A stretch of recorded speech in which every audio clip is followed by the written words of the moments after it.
오늘은 교회력으로 성령 강림 후 넷째 주일이자 맥주 감사 주일입니다. 그럼 맥주 감사 주일, 맥주절에서 비롯했다고 할 수 있는데요. 오늘 좀 공부를 좀 해보겠습니다. 구약의 3대 절기는 유월절과 맥주절 그리고 초막절이 있습니다. 유월절은 이스라엘이 출애굽한 것을 기념하면서 문설주에 양의 피를 발라서 그 재앙이 넘어갔다. 그래서 유월했다 해서 유월절이고, 그때는 또 뭐라고 부르냐면 무교절이라고 합니다. 급하게 나와야 했기 때문에 누룩을 넣지 않은 그 딱딱한 무교병을 먹었다. 급하게 나왔다. 그러나 하나님의 은혜로 모든 그 화가 넘어갔다. 그래서 유월절입니다. 그리고 나서 이제 세 번째 나오는 초막절. 초막절은 뭐냐면 광야로 인도하신 하나님께서 그 광야에서 초막 가운데서도, 천장이 없는 초막 가운데서도 광야에서 지켜주셨다. 그러면서 나중에 이것을 수장절이라고도 부르는데, 오늘날로 따지면 추수감사절 같은 그런 개념입니다. 우리가 광야에서 그렇게 어려울 때도 있었는데 지금 이렇게 추수하게 하신 것 너무 감사하니 우리 초막을 짓고 추수를 마친 후에 초막에서 거하면서 광야에서 우리를 인도하신 하나님을 기억해보자. 그래서 수장절, 추수하고 저장하고, 그걸 이제 수장절이라고 합니다. 그리고 오늘 이제 있는 맥추절, 요게 이제 77절이라고도 부르는데요. 6월절 이후에 7주 지난 이후에 이제 지키는 절기예요. 또는 77절은 뭐라고 또 부를 수 있냐면 오순절이라고도 부를 수 있습니다. 그래서 오순절 하면은 신약 시대에 와서는 성령 강림절이랑 만나는 거예요. 그래서 원래는 올해 같은 경우는 6월 둘째 주가 따지고 보면 77절이고, 원래 이스라엘에서는 그때를 맥추절이라고 합니다. 그런데 우리는 지금 7월 첫째 주일을 맥추 감사 주일로 지켜요. 게다가 맥추절, 그 맥은 이제 보리 맥자를 쓰잖아요. 이스라엘에서는 실제로 보리를 타작하는 때가 아니라 밀 타작하는 때예요. 시기도 다르고 보리도 아니고, 게다가 오늘날 우리는 현대인들은 도시 사회에서는 이제 농경 사회가 아니잖아요. 우리는 보리를 더 이상 추수하지도 않아요. 6.25 이전에는 1년에 2번씩 농사 지으면서 먼저 보리나 밀 같은 거 심고, 그리고 나서 추수한 다음에 그걸 가지고 7월 첫째 주일에 맥추감사주일 드리고, 그리고 나중에 이제 쌀이라든지 이런 것들 수확하고 나서 추수감사주일로 드렸어요. 이것이 한국교회 전통이었거든요. 그러다 보니 교회가 도심화되고, 그리고 사람들의 삶이 현대화되면서 계속 이 맥추감사주일을 지켜야 하는가 말아야 되는가, 이것이 굉장히 많은 논쟁거리가 되었습니다. 여러분, 맥추감사주일 왜 지내는 거죠? 여러분, 보리 농사 지으십니까? 아니면 보리를 갖다가 지금 우리가 하나님께 드릴 수 있습니까?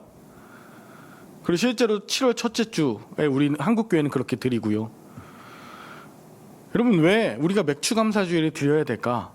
한국교회에서 여러 가지 이제 70년대 이후에도 계속 논쟁을 하면서 어떻게 이것을 지켜야 되는가, 어떻게 해야 되는가라고 하다가, 제일 중요한 것은 맥주 그 자체 열매를 거두고 거두지 않고를 떠나서 하나님께 상반기에 감사드리며 주신 그 감사의 마음을 하나님께 올려드리고, 하반기 때 주님께서 주실 그 추수하게 할 그 하반기도 주님 앞에 의탁드립니다 라고 하는 의미에서 초실, 맥주를 주님 앞에 맥주하는 감사의 마음을 주님께 드려서 예배 드리고, 그리고 하반기도 맡긴다.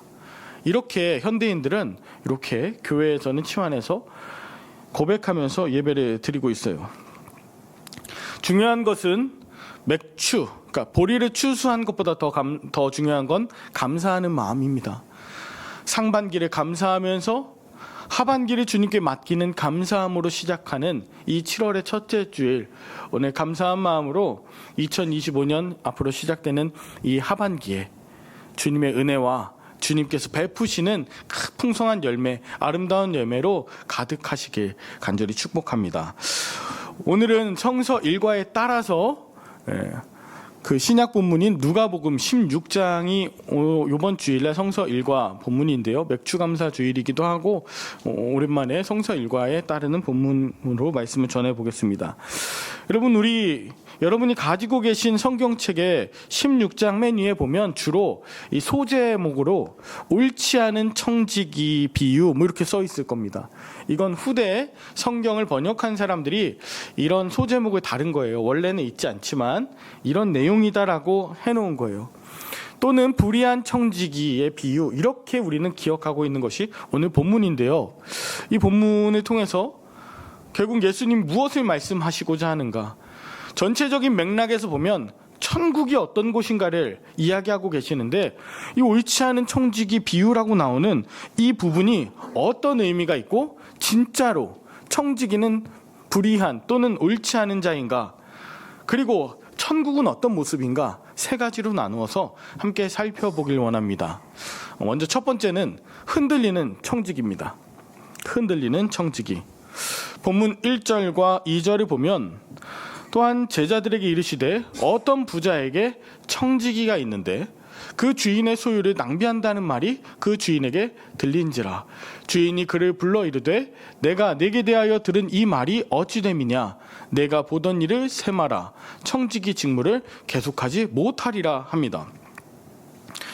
예수님께서는 비유를 말씀하시면서 어떤 부자가 있는데, 그렇죠? 어떤 부자가 있는데 그 부자에게 청지기는요, 이 헬라어로 오이코노모스라고 해서 그냥 그것입니다. 따로 안 나오네요. 중간 관리자입니다. 매니저예요. 책임지고 그 주인의 것을 가지고 일하는 중간 책임자입니다. 그런데 주인이 무슨 소리를 듣냐면 이 청지기가, 자기의 하인이 자신의 소유를 낭비한다는 말을 들었대요. 그렇죠? 1절에 보면 그렇지 않습니까? 청지기가 주인의 소유를 낭비한다는 말에 주인이 들었습니다. 자, 들린지라. 그건 누군가가 이 주인에게 전했다는 거예요. 자, 이 부자라고 소개된 이 주인에게 들렸더니 주인이 무엇을 합니까? 불러서 말하는데, 결과적으로는 이 2절에 나오는 건 해고 통보입니다. 너 끝이야. 내가 이런 이야기를 들었는데 이게 아니 땡구뜨게 연기가 날 수 있어? 너 해고야. 해고 통보를 당해요.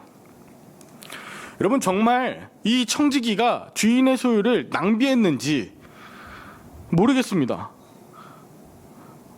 몰래 이렇게 숨겨놨는지도 모르겠고, 셈을 잘못했을 수도 있고. 그런데 반대로 요즘에 여러 가지 영화들도 많이 나오지 않습니까? 모함일 수도 있어요. 누군가가 이 청지기를 끌어내고 자기가 그 자리에 가기 위해서, 주인님, 제 청지기가 이러이러한 잘못을 했는데요, 아주 주인의 소유를 막 낭비합니다 라고 했을 수도 있고, 혹은 아무도 그런 이야기를 하지 않았는데 이 청지기를 이젠 좀 자르고 싶어서, 해고시키고 싶어서 한 이야기일 수도 있을 것 같아요. 중요한 건 오늘 본문 속에서 청지기가 이런 해고를 당했을 때 그가 진짜 불의한 일을 해왔는가와 상관없이 예수님은 앞으로 그의 행위를 통해서 그가 어떤 사람이었는가를 증명하면서 설명해 주시는 거예요. 즉, 그가 이전에 정말 주인의 소유를 허비해 왔는가, 그것은 앞으로의 그의 삶과 행동에 달려 있다는 거예요. 마지막까지 이 청지기가 자신의 맡은 역할과 행동을 어떻게 하는지에 따라 청지기가 당한 해고 통보가 얼마나 적법한 것인지 또는 정당한 것인지가 판명되게 될 것입니다. 여러분, 우리도 세상을 살아가면서 이렇게 청지기와 같은 이런 통보들을 받을 때가 있지 않습니까? 내가 맡기신 그 사명과 역할을 최선을 다해서 감당했는데 그 누군가로부터 원치 않게 수근수근대는 이야기를 듣습니다. 결과가 별로 좋지 않아요. 실수할 때도 있죠. 때로 원치 않게 손실이 날 수도 있습니다. 그런데 누군가의 소리에, 비난에 이 감정이 치우치고 분노가 치밀어 오르고 때로는 너무 화가 나서 복수하고 싶은 마음이 들 수도 있습니다. 오늘 청지기가 그랬을 수 있다는 걸 여러분과 함께 공유하는 것이에요. 내가 이런 상황을 맞이하려고 지금까지 주인을 도와서 그렇게 수고했던 것인가? 내가 이 상황과 이러한 대우를 받으려고 너무 배신감 느껴진다, 너무 허무하다 라고 생각할 수 있는 그런 상황입니다.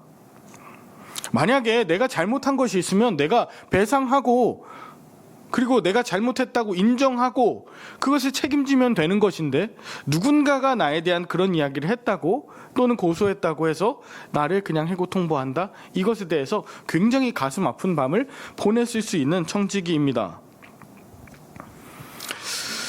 여러분, 이러한 상황에 할 수 있는 건 무엇입니까? 진짜로 나쁜 것은요, 과거에 나한테 그렇게 했던 많은 일들, 그 복수심에 불타서 이전에 하지 않았던 것까지 내가 다 일을 망쳐버리라. 내가 한번 주인 어떻게 되나 봐. 나한테 그렇게 한 놈들 하나하나 찾아가서 진짜 다 돌던질 거야 라고 하는 마음이 가장 무서운 일이겠죠. 혹은 자신이 잘못하고 실수했음에도 불구하고 나는 그렇게 하지 않았다고 뻔뻔하게 다른 사람 탓을 하면서 무책임하게 책임을 전가하는 이런 일을 하는 것이 정말 잘못된 것이겠죠. 자, 앞으로 청지기가 어떤 삶을 하느냐에 따라서 증명된다는 것이에요. 한편 한번 주인, 부자 한번 생각해 볼까요? 여러분, 부자가요, 주인의 소유를 허비한다는 말을 듣고 불러서 혼내고 해고를 통보하지 않았습니까? 사실 확인 없이 청지기가 불의한 또는 옳지 않다라고 그렇게 우리도 생각하게 돼요. 왜냐하면 성경에도 그 소제목에 그렇게 나와 있으니까요. 뭐가 불의하고 뭐가 옳지 않은 일인가에 대해서 우리가 깊게 생각하기보다, 구약에서도 그렇고 요즘에도 그렇고 부자잖아, 주인이잖아, 그럼 그 사람이 하는 얘기가 맞겠지. 당시 유대 사회에서도요, 부자는 하나님께 축복을 받아서 하나님께서 놀라운 복을 허락하셨기 때문에 부자가 됐다고 사람들은 생각했어요. 주인이잖아요. 하나님의 권력을 가지고 있다고 위임받은 사람이라고 생각했기 때문에 절대 순종, 그것이 이 사회를 지탱하고 있는 그런 메커니즘이었는데,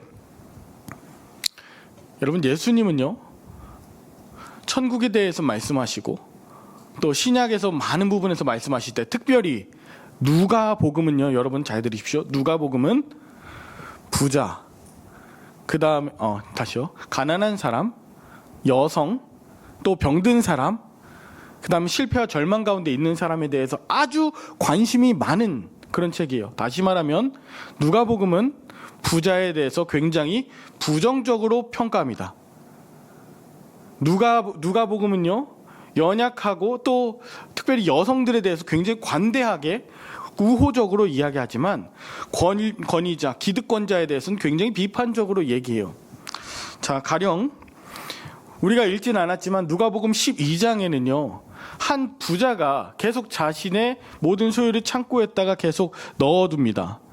그리고 쌓아둡니다. 그런데 하나님 말씀하시죠. 내가 오늘 밤 네 영혼을 다시 되찾으리니 그러면 그 모든 것이 누구 것이 되겠느냐. 어리석은 부자라고 했어요. 자, 오늘 본문 이후에 16장 이후에 거지 나사로와 부자가 나와요. 부자는 나사로를 제대로 돌보지 않아서 지옥에 빠지는 아주 나쁜 부정적인 사람으로 묘사됩니다. 19장에 가면요, 삭개오라고 하는 인물이 나오는데, 삭개오도 부자라고 나와요. 이것 역시 그 당시 문화 배경에 있어서 유대인이자 동족이 부자가 될 수 있는 것은 결코 깨끗하게 또 정직하게만 해서 될 수 없다는 그 모습을 이야기하는 거예요. 부자는 성경에서, 특별히 누가복음에서는 매우 부정적으로 표현됩니다. 그러나 이것 역시 여러분, 앞으로 어떻게 부자가 반응하느냐에 따라서 이제 결론이 날 거예요. 자, 여기 나오는 주인, 또 청지기는 과연 어떤 사람일까? 이런 상황을 마주한 저와 여러분들이라면 어떻게 반응할까 생각하시면서 두 번째 생각해 보겠습니다. 두 번째는 불의한 재물, 정의로운 선택입니다. 3절과 4절에 보니까 청지기가 이렇게 생각합니다. 주인이 내 직분을 빼앗으니 내가 무엇을 할까? 땅을 파자니 힘이 없고 빌어먹자니 부끄럽구나. 아마 힘이 없나 봐요. 또 나이가 들었는지 모르겠어요. 이제 주인이 나를 해고했으니 나는 무엇을 해야 될까? 땅을 파자니 나는 힘이 없어. 그리고 사람들에게 빌어먹자니 내 자신도 부끄럽고 다른 이에게 피해를 주는 것 같아 그것은 민망한 일이야. 그래서 4절에 이렇게 말합니다. 내가 할 일을 알았어. 이렇게 하면 직분이 빼앗긴 후에도 사람들이 나를 자기 집으로 영접할 거야. 여러분, 영접은요, 억지로가 아니라 마음을 열고 진짜 환영하는 거잖아요. 영접하도록 만드는 이 방법을 선택했다는 거죠. 영접한다는 것은 단순하게 채무 관계를 만들어서 나한테 돈 빚졌지? 밥 좀 해와봐. 이런 게 이런 관계가 아니고요. 진실한 관계, 정직한 관계, 신실함을 회복한 관계라서 내가 어려움을 당해도 그 사람이 나를 정말 맞이해 줄 수 있는 그런 정말 정의로운 또 정직으로 신실함으로 그렇게 된 관계를 만들어야겠다라고 생각한 것입니다. 청지기는 이것을 선택했어요. 그래서 5절부터 7절에 나오는 이러한 일을 택합니다. 주인에게 빚진 자를 일일이 불러다가 먼저 온 자에게 이르되 내 주인에게 얼마를 빚졌냐? 기름 100마를 빚졌습니다. 이 증서 가지고 빨리 앉아. 고쳐. 50이라고 바꿔. 100인데 50이라고요? 다른 사람이 옵니다. 각자 와요. 다른 사람은 저는 밀 100석을 빚졌습니다. 그래? 그거 지우고 80이라고 써.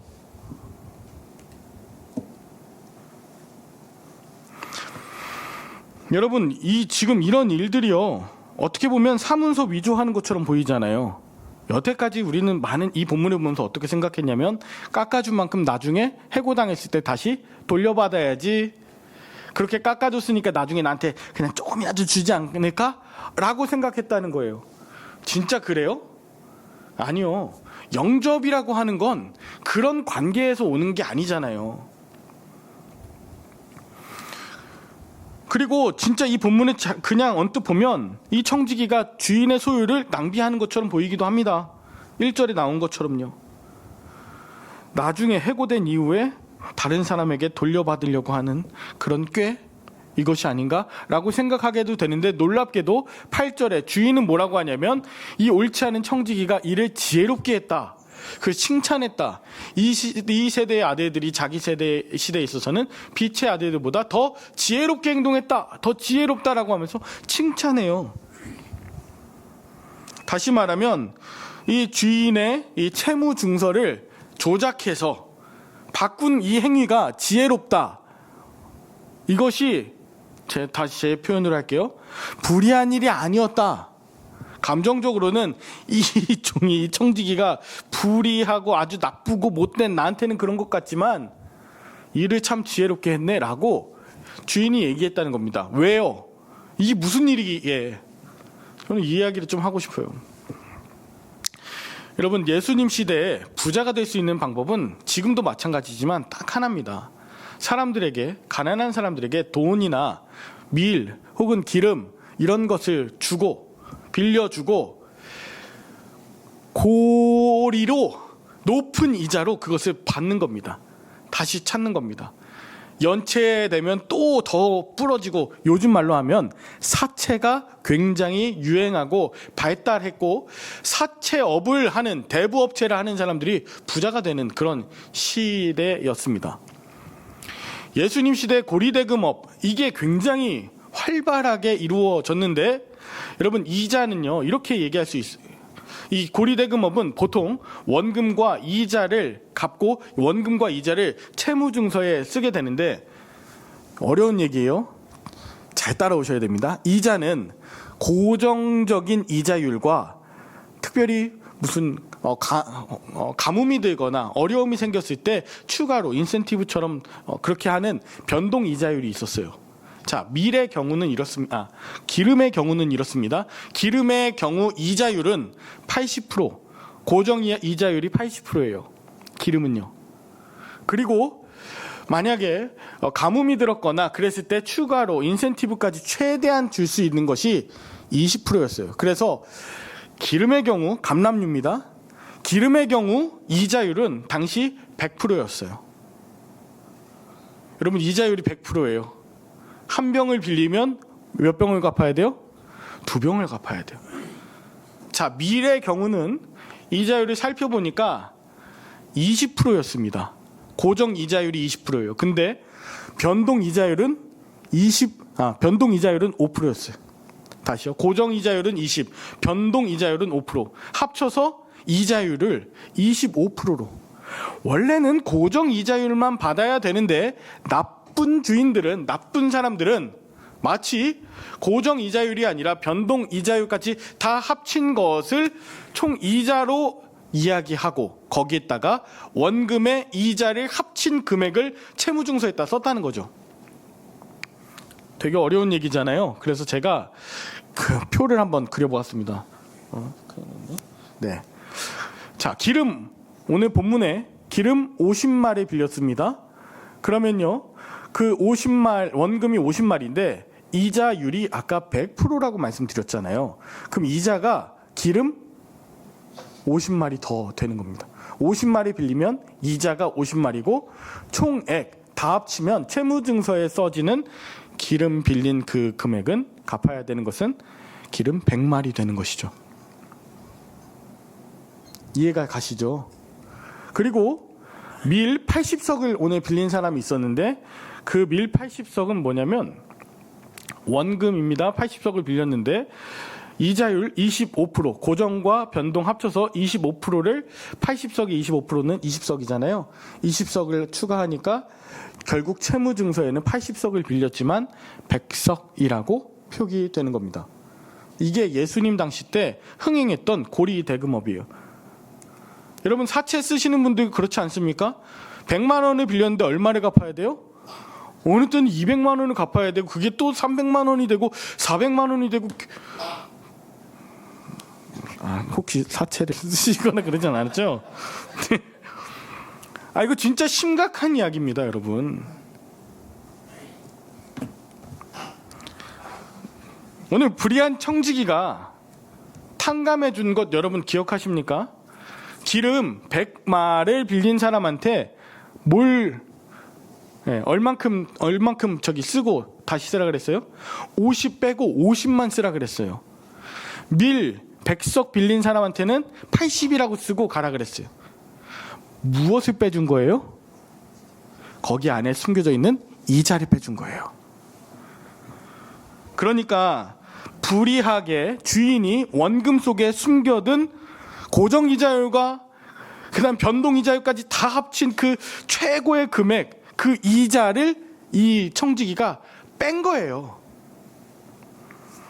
여러분, 당시에 예수님 시대 때 문맹률이요 98%입니다. 웬만하면 글씨 못 써요. 그런 줄 알아요. 채무증서 복잡하게 하고, 여러분 법꾸라지라는 말이 있잖아요. 법으로 막 이렇게 해놓으면 일반인들 잘 모릅니다. 그냥 갚아야 되는 줄 알아요. 내가 왜 이 형량을 받아야 되는지 몰라요. 전문가들은 알죠. 이 청지기는 그런 것을 보면서 이거는 옳지 않아 라고 판단하면서 주인이 불의하게 숨겨놓은 그 이자를 다시 돌려주는 일을 해고당하기 전에 다시 하고 있습니다. 예수님 당시에 고리대금업, 이게 굉장히 횡행했다고 했잖아요. 대표적인 예가 예루살렘에서 행해졌던 일입니다. 돈 밖으로 환전하러 오면 그 환전한 것에 이자를 쳐서 채무증서에는 원금이 뭐가 되냐면 빌린 금액 플러스 이자가 원금인 것처럼 그렇게 채무증서에 나간 거죠. 짐승을 가지고 와서 팔 때도 마찬가지예요. 무조건 고리를 붙여가지고 오는 사람들에게 굉장히 그렇게 많은 것들을 요구하고 집을 빼앗고 땅을 빼앗고 사람들 노예로 만들고 자기들 부자 되는 그런 놀이를 계속 해왔습니다. 근데 여러분, 이 일은요 사실은 여러분 이 일은 정말 불의한 일이잖아요. 레위기 25장 35절에 보면요, 율법에 분명히 이렇게 나와 있습니다. 네 형제, 즉 유대인들 같은 동족끼리 가난하게 돼서 빈손으로 내 곁에 있거든 너는 그를 도와 거류민이나 동거인처럼 너와 함께 같이 생활하게 해라. 빈손이라면. 그리고 너는 그에게 이자를 받지 말고 하나님을 경외하여 네 형제로 너와 함께 생활하게 할 것인즉 너는 그에게 이자를 위하여 돈을 구워주지 마. 이자 받지 마. 누구한테? 동족인에게. 유대인들 간에 이자 받지 마. 이게 하나님의 방법이었습니다. 물론 이방인과 유대인 사이에는 좀 달랐어요. 아까 이자율은 유대인과 이방인 사이의 이자율이었는데 지금 악덕한 그런 업주나 주인들은 같은 유대인들의 고열을 짜냈던 것이죠. 여러분, 주인이요 표현했던 이 옳지 않은 청직이라고 할 때 이 옳지 않은이라는 이 단어가 헬라어로 아디키아라고 하는데, 아디키아는 뭐냐면 율법을 파괴한, 율법을 어긴, 그래서 불의하다는 거거든요. 그래서 정의롭지 않다는 거거든요. 자, 청지기가 이전에는요 주인이 시키는 대로 그 불의한 그 이자를 넣어서 교묘하게 속여서 섞어가지고 채무증서에는 이만큼 썼던 이 일을 해왔던 이 청지기가 이를 이제는 지혜롭게, 지혜의 근본은 뭐예요? 하나님을 경외하고 하나님께서 시키는 그 말씀을 제대로 하는 것을 보고 야, 지혜롭다라고 한 것이죠. 여러분 한번 생각해 봅시다. 이제 이 주인은 이런 일이 발생했을 때 두 가지 중에 하나를 선택해야 됩니다. 자, 채무증서가 바뀌었어요. 기름 100마리였는데 50말로 깎여졌어요. 그걸 써줬다는 걸 나중에 알았어요. 그러면 이제 두 가지를 해야 되는데, 첫 번째는 야, 그거 내가 한 거 아니야. 다시 갖고 와. 물러. 다시 100으로 고쳐. 라고 하거나, 또는 그거 원래 그게 하나님의 방법이고 나도 그것에 동의해.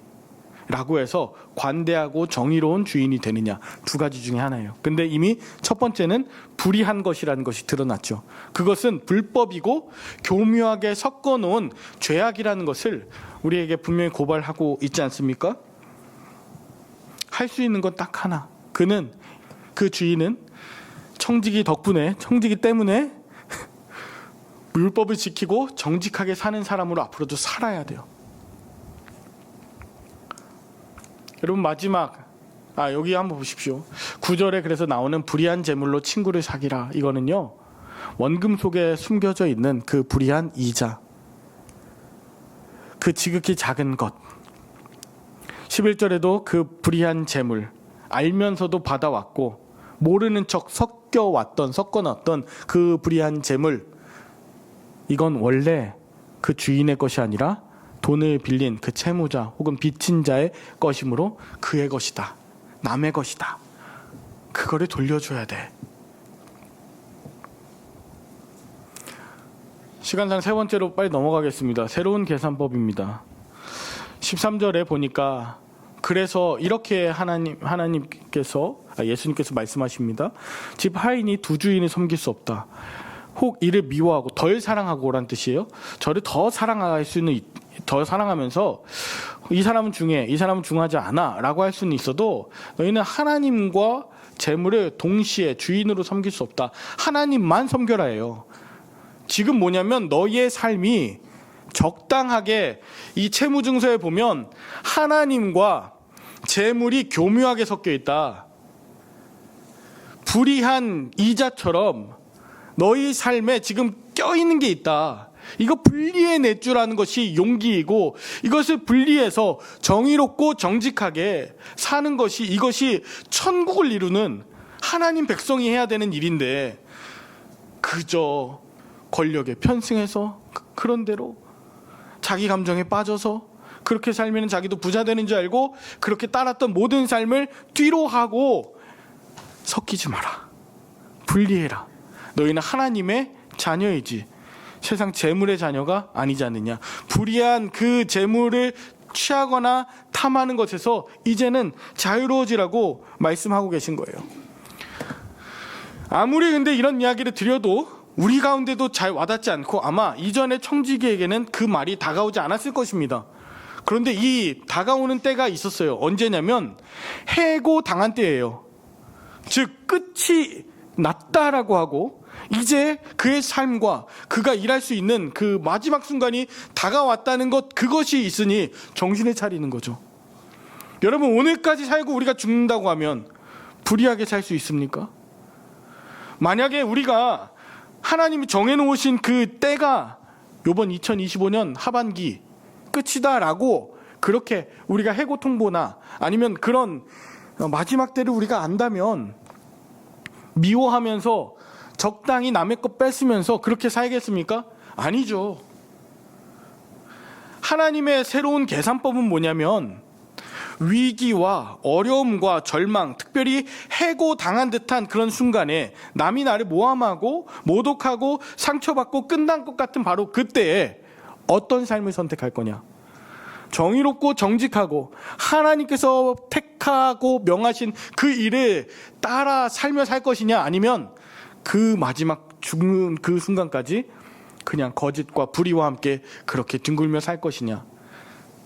돌이킨 만큼, 불의한 재물을 분리해서 그렇게 회개하는 삶을 살 만큼,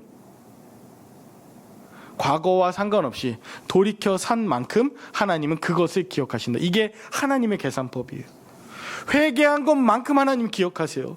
불의한 재물을 돌려준 것만큼 기억하세요. 우리의 죄가 주홍같이 많았을지라도 하나님께서는 그 죄를 회개하고 다시 살아가는 그 날들만큼을 은혜라고 표현하세요. 그래서 죄가 많은 곳에 은혜가 더하죠. 오늘 말씀을 좀 마무리하려고 해요.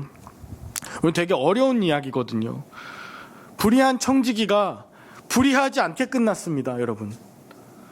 그는 해고 통보를 받았을 때 그는 그 삶을 돌이켜서 정직하게 살려고 했어요. 아마도 결말은 이랬을 것 같아요.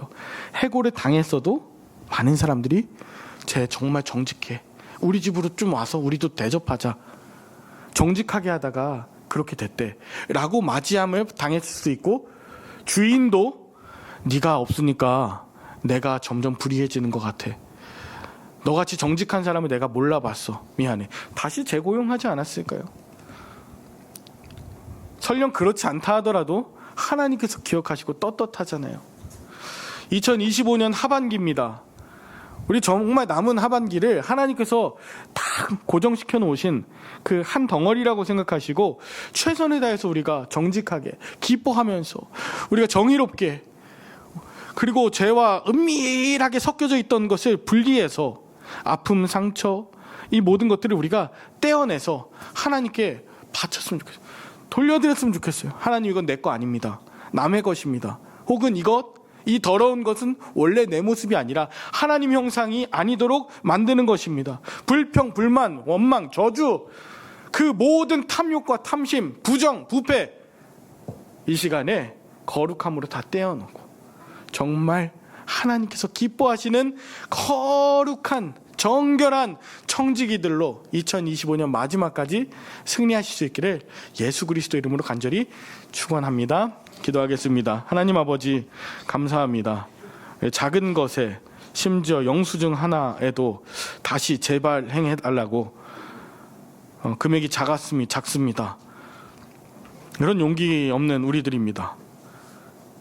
잘못된 거 알면서 은근슬쩍 넘어가는 그런 우리들의 모습입니다. 맡겨주신 일에 신실하며 거룩하며 정직하게 행하기보다 적당하게 나의 감정과 나의 삶과 그리고 미래의 모습을 돈의 가치로 환산해서